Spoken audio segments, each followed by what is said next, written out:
How to fix Telegram channel cannot be displayed problem.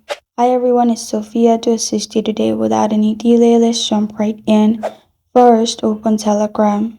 There is no option in Telegram. Simply open Chrome and there open telegram.com and log into your account. Then click on three lines located at top left. Then click on settings. In settings, scroll down and then click on privacy and security. In privacy and security, scroll down till you find sensitive content. Make sure disable filtering. There is no tick mark on it. After you have removed tick mark from disable filtering, simply open Telegram and your problem will be fixed. This is how to fix Telegram channel cannot be displayed problem. Thank you for joining me today. If this video helps you out, please leave a like and subscribe for more. Got a question or want to suggest a topic, comment below. I'm Sophia signing off. Until next time.